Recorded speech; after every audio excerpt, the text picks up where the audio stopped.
So right now I'd like to go over my guide to problem solving. You could also call it the guide to maximizing your partial credit.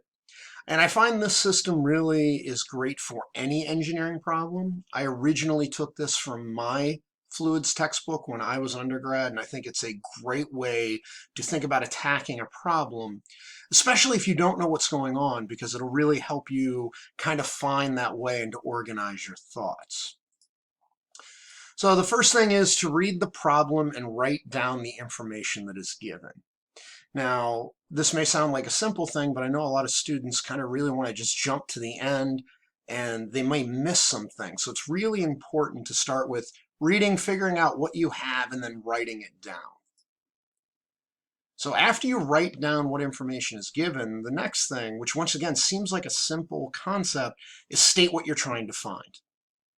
Now, this is important because sometimes you're not quite sure what it is, and it really helps you writing it down to kind of crystallize exactly what you're trying to do.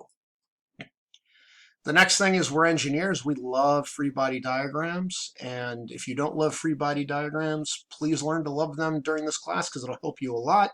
So we're going to write down our free body diagram. We're going to label the boundaries, and this is really important because especially in classes like fluids, we need to know where things are coming in and out of, and also labeling the coordinate system, because we may be rotating the coordinate system looking at things in different ways, but we need to know where positive x, positive y, positive z are so that we make sure that we have the correct signs as we're calculating out problems. So the next thing you want to do is you want to write down the approximate formulation of the basic laws, and that's, you're going to look at things and go, okay, I'm pretty sure I'm going to need these formulas. I'm going to write all these formulas down.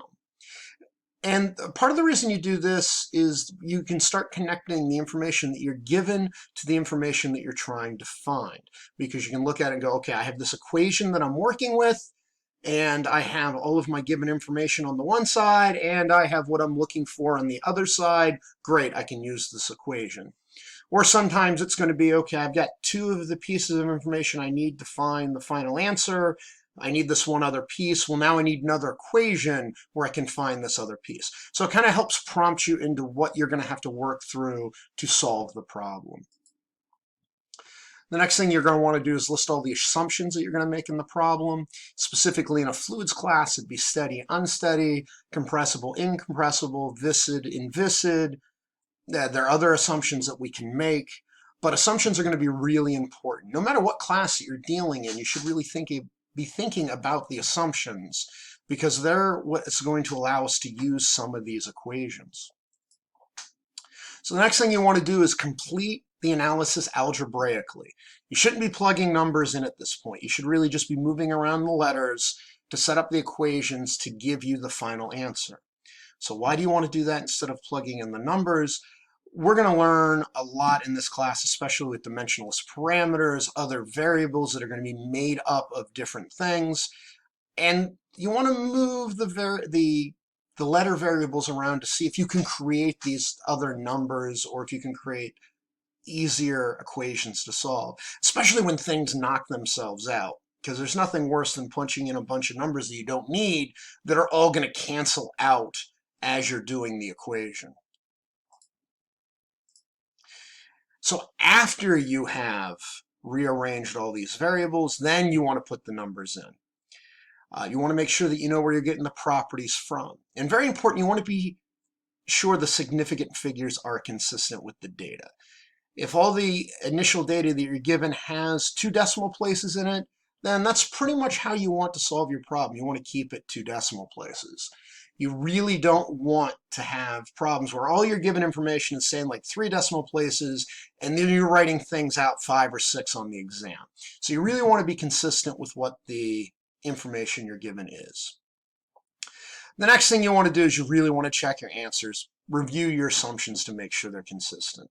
Because if you end up getting an answer that's inconsistent with your assumptions, you've probably made some bad assumptions, and you need to go back and reevaluate exactly how you've done that problem. The last thing that you want to do is you want to label the answer. You want to put a box around it. You do not want me having to look for it.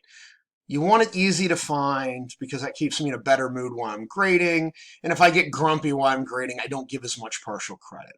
So don't just write things down and expect me to find it. Make sure you tell me exactly what you think the answer is. The absolute most important thing is don't forget the units. We're engineers. Units are exceedingly important. There's a big difference between 5 feet and 5 meters.